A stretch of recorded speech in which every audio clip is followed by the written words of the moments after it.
안녕하십니까. 신의균의 국방TV 데일리 디펜스입니다. 자, 오늘도 아주 중요한 이 안보 소식들 살펴보도록 하겠습니다. 러시아가 정말 위험한 짓을 하고 있습니다. 러시아가 폴란드, 지금 폴란드 전쟁도 안 하는데 그 폴란드의 수도 바르샤바에서 연결되는 중요한 철도를 아주 인원이 많이 타는 그 아침 시간에 철도를 폭파시키는 사보타주를 감행했습니다. 이 폴란드 총리가 굉장히 분노를 했고 폴란드군 총참모장도 이에 대해서 이거 지금 러시아가 전쟁 직전의 사전 조치 단계다 이렇게 이야기를 하는가 하면 에스토니아 외교부 장관은 미국을 방문해서 지금 이 전쟁 가능성에 대해서 목소리를 높였습니다. 러시아가 지금 어떤 짓을 하고 있는지 왜 이러는지 살펴보도록 하겠습니다. 정보 브리핑 먼저 하겠습니다. 일본 교도통신은 지금 일본과 또 중국의 감정이 굉장히 고조되고 있죠. 그래서 중국이 18일에서 25일 서해 항행 금지 구역을 선포하고 해공군 동원해서 실탄 사용 무력 시위를 한다라며 이거 일본을 겨냥한 거다라고 주장하는 보도를 했어요. 그래서 이게 어디냐 하고 보니까 여기입니다.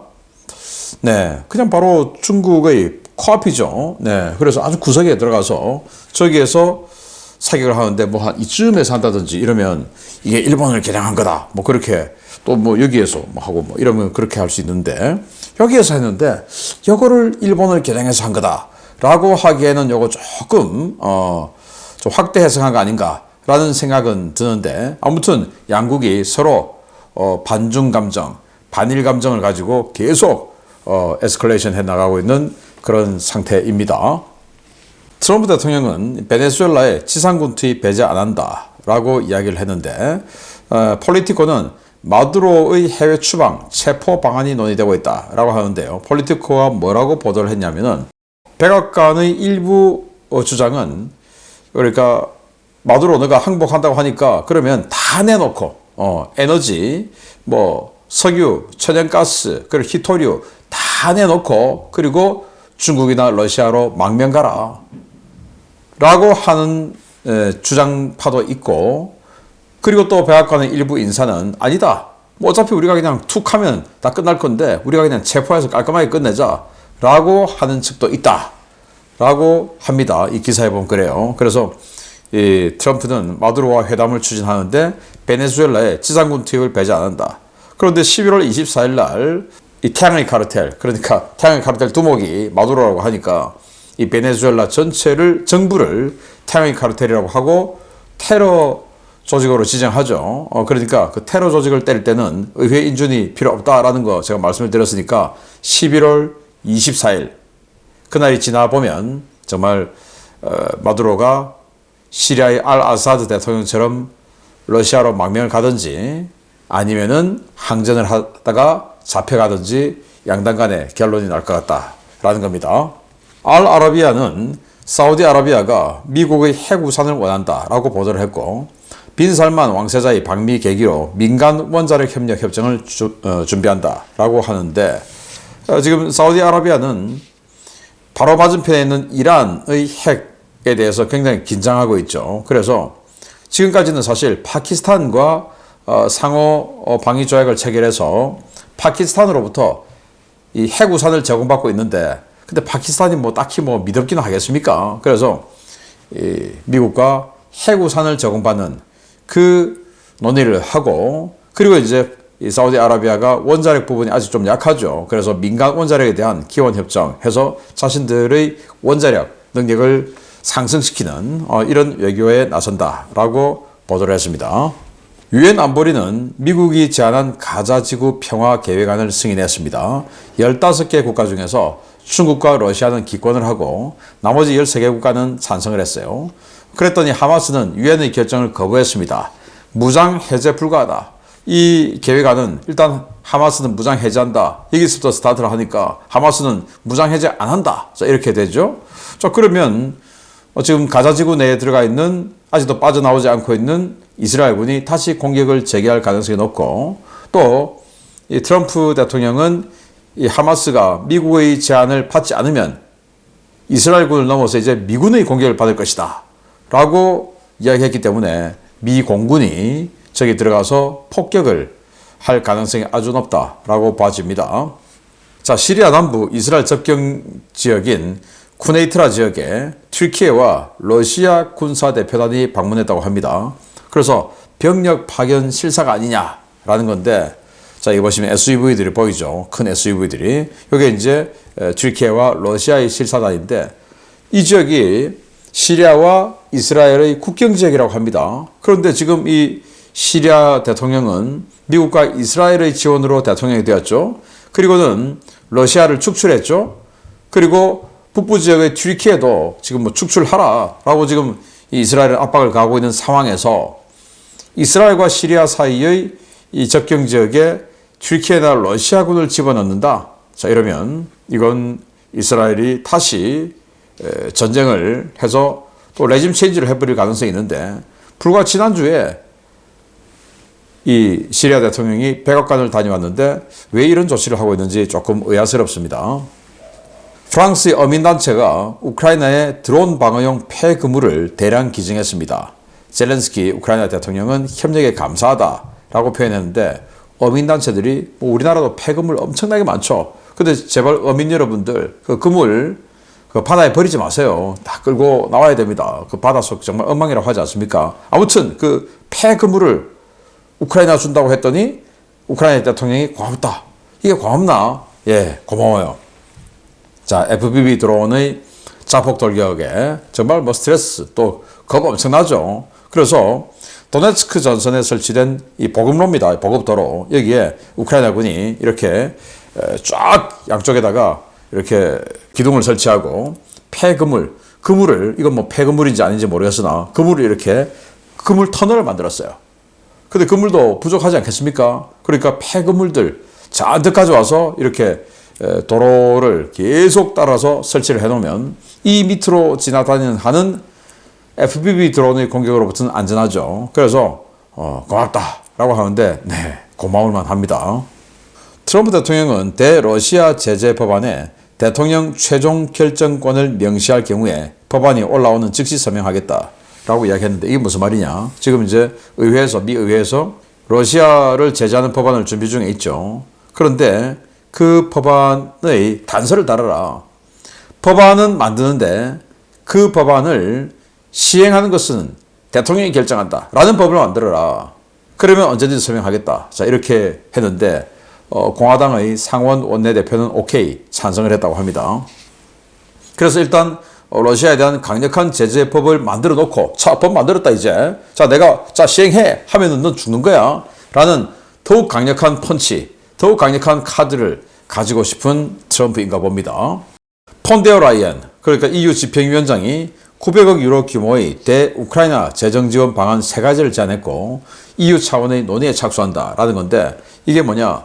첫 번째는 EU 국가들의 1인당 국민소득, 뭐 국가 전체 소득 등을 이제 n분의 1로 나누어서 그 n분의 1에 해당하는 만큼 뭐 독일, 프랑스 이런 나라는 좀 많이 내고 또 규모가 작은 나라들은 적게 내고 해서 이렇게 n분의 1 한다라는 것 첫 번째. 두 번째는 이제 EU 국가들이 보증을 서고 그리고 은행이 대출을 한다라는 거. 세 번째는 그냥 뭐 러시아 동결 자금 그거 그냥 갖다 쓰자라는 세 번째가 있는데, 그걸 가지고 어느 걸 할 거냐 요거를 논의한다라는 거고요. 자, 이렇게 되다 보니까 헝가리 총리는 EU 회원국들은 전쟁 마피아다. 우크라이나 돕는 것은 알코올 중독자를 돕는 꼴이다 라고 비난을 했는데, 야, 이 사람 정말 참 멘탈 강합니다. 빅토르 오르반 헝가리 총리 완전히 친러주의자죠. 뭐라고 이야기하냐? 폰데어 라이엔은, 그러니까 EU 집행위원장은 우크라이나의 재정난이 심각하다며 회원국들에게 더 많은 자금을 지원해 줄 것을 요청했다. 놀랍다.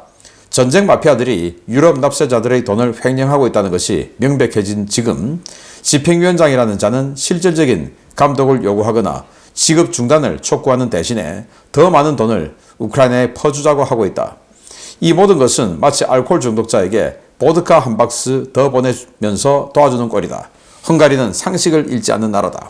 라고 비난했습니다. 아니, 그러니까 이제 전쟁 마피아라는 거죠. 지금 유럽 국가들이 독일, 뭐 이런 방산업체들, 또 프랑스 이런 방산업체들이 지금 뭐 완전히 장 섰다. 라는 전쟁 마피아다. 그거 자기네들 매출 올리기 위해서 지금 이 유럽 납세자들 돈 지금 다 떼먹고 있는 거다라고 비난을 하는 겁니다. 자, 그러면서 우크라이나를 알코올 중독자라고 비유하면서 그 알코올 중독자 같은 저 못된 자에게 보드카 한 박스 더 주는 거다 이거. 우리는 찬성 안 한다라고 이야기를 했는데, 네, 참 대단한 멘탈입니다. 참고로 여기 폰데어 라이엔이라고 하는 이름 중에 제가 상식을 또 설명을 드리면, 폰, 독일에서 그 중세 유럽에서 특히 독일 지역에서 그 독일어를 쓰는 국가들의 귀족 중의 미들네임에 폰, 뭐 이런 말이 들어갑니다. 그래서 폰이라는 그 이름이 있으면 이 사람은 귀족이구나, 귀족 출신이구나. 또 프랑스 같은 경우는 드라는 그 미들네임이 들어가 있으면 또 귀족 출신. 스페인은 뭐 알바로 데 바잔 뭐 이렇게 데가 들어가지 않습니까? 그게 있으면 또 귀족 뭐 이런 건데, 네, 폰데어 라이엔은 귀족 출신이군요. ISW는 미국 전쟁연구소죠. 러시아가 포크롭스크 시내 교착 상태인데 그걸 이제 교착을 타개하기 위해서 그 동쪽에 있는 미르노흐라드 방면을 공격해 우크라이나군을 포위 추진하고 있다라고 이야기를 하고, 제렌스키 대통령이 며칠 전에 TV에 출연해서 15일까지 쿠판스크, 포크롭스크 점령 다 하라고 푸틴이 지시했는데 니들 또 못했지 라고 조롱하는 영상도 찍었습니다. 자, 주요 소식 보겠습니다. 유럽 각지에서 러시아 소행으로 추정되는 괴 드론 출몰과 사보타주가 벌어지며 이른바 그림자 전쟁이 이미 시작됐다는 경고들이 쏟아지고 있는 가운데, 러시아가 이미 유럽을 상대로 한 전면전을 준비하고 있고 최근의 상황들은 전쟁이 임박했다는 증거라는 유럽 최고위급 인사의 발언이 나왔습니다. 이 긴장이 과연 언제 물리적 충돌의 형태로 커질지 우려됩니다. 지난 11월 16일 발생한 폴란드 국내 철도 폭발은 누군가에 의해 자행된 사보타주 행위며, 폴란드는 그 배후에 누가 있든 책임자를 반드시 처벌하겠다고 도널드 투스크 폴란드 총리가 밝혔습니다. 투스크 총리는 현지 시각 11월 17일 폴란드 바르샤바와 루블린을 잇는 철도 노선의 선로 폭파 현장을 방문한 자리에서 이 사건은 고의적인 것이고 열차를 폭파하려 한 범죄라며 외교기관의 명령에 따라 실행됐을 가능성이 매우 높은 사보타주라고 선언했습니다. 해당 철도 노선은 폴란드의 주요 철도 노선이기도 하지만 유럽 각국이 우크라이나에 각종 원조 물자를 보낼 때 사용하는 노선인데요. 폴란드 경찰은 선로 폭발이 있기 전 승객들로 가득 찬 열차가 폭발 지점 인근에서 갑자기 동력이 끊겨 멈춰 섰다면서 해당 사건들이 누군가에 의해 의도적으로 준비된 사보타주라고 잠정 결론을 냈습니다. 나토에 대한 이 같은 사보타주는 11월 17일 루마니아에서도 보고됐습니다. 루마니아 국방부는 17일 오전 우크라이나 오데사 방면으로 날아든 러시아의 장거리 자폭 드론 중 일부가 루마니아 영공으로 접근했고, 루마니아 민가에서 불과 500m 떨어진 우크라이나 이즈마일 항구의 트리키에 액화 천연가스 운반선을 타격해 유폭 경보를 발령하고 주민들을 대피시켰다고 밝혔습니다. 나토 회원국 고위 관료들은 러시아의 이 같은 행보들이 유럽과의 전면 전쟁에 앞선 준비 단계라며 러시아가 가까운 시일 내에 나토를 전면 침공할 것이라는 경고를 쏟아내고 있습니다. 비에스와프 쿠쿠와 폴란드군 총참모장은 현지 시각 11월 17일 현지 언론들과의 인터뷰에서 최근 발생한 폴란드 철도 선로 파괴 공작은 전례 없는 파괴 공작이며 이에 따른 결과는 생각보다 훨씬 심각할 것이라고 말했습니다. 그는 폴란드의 기반 시설을 노린 이 같은 활동은 폴란드를 불안정하게 만들기 위한 광범위한 공작의 일환이며 결국 공격자에게 유리한 전략적 환경을 조성하기 위한 침공전 단계 활동이라고 지적했습니다. 워싱턴 DC를 방문 중인 마르구스 차크나 에스토니아 외무장관 역시 러시아가 국경 지역에 대규모 군사력을 증강하고 있다라며 2년 또는 3년, 어쩌면 그보다 더 가까운 미래에 우크라이나 침공 이전보다 훨씬 많은 병력과 장비를 갖춘 러시아군이 발트해 연안 국경을 통해 쏟아져 들어올 것이라고 경고했습니다. 폴란드와 에스토니아의 이 같은 경고는 그들이 느끼는 러시아 위협이 알려진 것보다 훨씬 심각하고 러시아가 나토를 상대로 전면 침공에 나설 가능성이 크다는 것을 시사하는데요. 궁지에 몰리고 있는 푸틴 정권이 과연 나토와의 전쟁이라는 극단적인 방법을 통해 출구를 찾으려 할지 경각심을 가지고 지켜봐야겠습니다. 네, 푸틴이 지금 무슨 생각을 하고 있을까요? 굉장히 위험한 짓을 저질렀습니다. 자, 이 지역인데요. 폴란드의 수도 바르샤바가 여기입니다. 바르샤바에서 이렇게 연결되어 있는 루블린으로 가는 이 철도를 끊어버렸어요. 근데 이 루블린에서 직진을 쭉 대각선으로 하면 리비우가 나옵니다. 여기가 바로 서방 세계가 지원해주는 우크라이나에 대해 지원해주는 그 물자 집적소죠. 그래서 그단스크 항구를 통해서 들어오는 물자들이 바르샤바를 거쳐 이렇게 리비우로 가는 그 중간선로입니다. 여기를 끊어버렸어요. 폭파해버렸습니다. 폭파. 자, 그래서 여기 지금 뭐 철로가 깨져 있는 모습이 보이는데 펑 하고 폭발음이 들리고 이 철로가 끊어져 깨져버렸다는 겁니다. 네, 정말 큰 사고가 날 뻔했는데 정말 다행스러운 것은 이 철도가 이 기차가 많은 승객을 싣고 있었는데 아침 시간에 저 깨진 곳 앞에서 하여튼 이 동력이 끊어지면서 여기도 섰다는 겁니다. 아마 러시아가 이 기차도 뭔가를 어떤 작업을 해서 세웠지 않나. 그래서 이 기차가 만약에 저 끊어진 선로를 이 바퀴가 밟아버리면 완전히 탈선하고 대형사고 터지는 거 아니겠습니까? 거기까지는 원하지 않은 것은 아닌가라고 생각하고 이 투스크 총리가 현장 방문을 해서 뭐라고 했냐? 이거는 외교기관의 명령에 따라 실행됐을 가능성이 높다. 외교기관, 그러니까 뭐 FSB 같은 그런 정보기관, 공작기관의 정부기관의 명령에 따라 자행된 사보타주다. 이렇게 이야기를 하고 분노를 감추지 못하면서 반드시 찾아내서 처벌하겠다라고 이야기를 했습니다. 자, 그런데 루마니아 국경, 그러니까 강 하나 사이에 두고 우크라이나와 루마니아가 이렇게 나눠져 있죠. 거기에 바로 루마니아 국경에서 500m 지점에 이렇게 튀르키예 선박이 있는데 여기까지 드론이 날아와서 때려버렸어요. 특히나 이 배는 액화 천연가스를 싣고 있어서 이로 인해서 대폭발이 일어날 수 있죠. 그래서 500m 건너편에 있는 루마니아 주민들이 대거 대피령이 내려졌다 랄 정도로 지금 나토에 대한 어떤 그 존중 없는 그런 공격, 뭐 사보타주 이런 것들이 자행되고 있다라는 거고, 그러다 보니까 폴란드군 총참모장이 인터뷰를 했습니다. 러시아가 지금 나토를 공격하기 위한 전쟁하기 위한 준비를 하고 있다라고 탑 제네럴, 그러니까 폴란드군 총참모장이 이렇게 인터뷰를 할 정도인데, 이 폴란드군 총참모장의 이야기는 뭐냐면은 지금 벌어지고 있는 것은 공격 전, 이 공격 준비 단계다. 그래서 공격하기 위해서 후방을 교란시키고 혼란에 빠뜨리고 하는 그 작업을 지금 하고 있고, 이렇게 해서 후방이 혼란하고 국민들이 불안해하고 이때 공격에 들어오는 것이다. 그게 전쟁이다. 라는 이야기입니다. 에스토니아 외무장관은 미국을 방문했어요. 미국 방문해서 자, 2년, 3년 또는 그 전에 러시아군의 병력이 우크라이나를 침공했을 때보다 더 많은 병력이 이 발트 쪽의 국경을 통해서, 즉 에스토니아 쪽이죠, 쏟아져 들어올 것이다. 이렇게 이야기했습니다. 그래서 준비해야 된다 이야기인데, 4년 전에 러시아가 우크라이나 때릴 때 25만 명의 병력을 가지고 때렸어요. 지금은 70만 명이 들어가 있지만 어쨌든 첫 스타트할 때는 25만 명이었어요.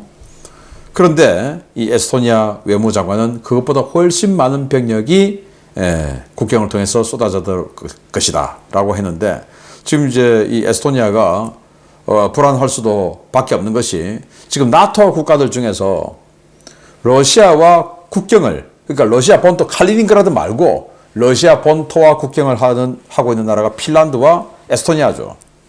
그러니까 여기 굉장히 불안한 겁니다. 자, 그래서 지금 이제 석유 수출 시설이라든지 이런 것들이 파괴되고 있고, 또 아까 알려드렸듯이 트럼프 대통령은 러시아에 대한 제재 법안을 완전히 그냥 지금 사인까지 초읽기에 들어가 있고, 자, 이런 상황이 되기 때문에 이제 석유 수출 제대로 못하고 하면 오직 석유와 천연가스로 부를 축적해오고 그걸 가지고 국가를 운영해왔던 이 푸틴의 리더십이 흔들릴 수밖에 없죠. 그러면 그 흔들리는 리더십을 외부와의 충돌로 극복하려 할 가능성이 높다. 그게 바로 전쟁이다. 그 전쟁을 하기 위해서 지금 사보타주 같은 전쟁 전 단계의 그런 후방 교란 공작을 하고 있는 것이다 라는 게 지금 EU, 나토 이 국가들 최고위급들의 분석이고 주장이다라는 건데 우리는 뭐 지구 반대편에 있기 때문에 설마라고 하지만 그들이 느끼는 이 불안감은 훨씬 더 큰 것 같습니다. 그러니까 GDP 대비 5%의 국방 예산을 쓰겠다는 거 아니겠습니까? 모든 나라가. 정말 뭐 앞으로 어떻게 될 것인지 계속 조사해서 알려드리겠습니다. 마치겠습니다. 감사합니다.